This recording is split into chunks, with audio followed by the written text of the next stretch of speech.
Hello guys and welcome back. Today I'll show you how to play a DVD in laptop.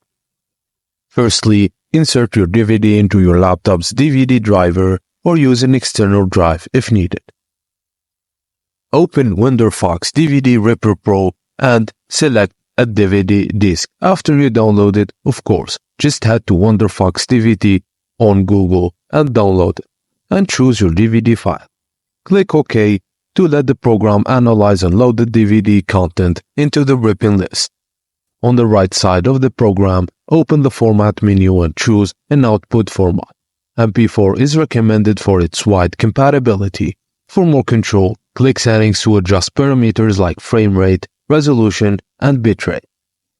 Now, set up an output folder at the bottom of the interface where your DVD video will be saved.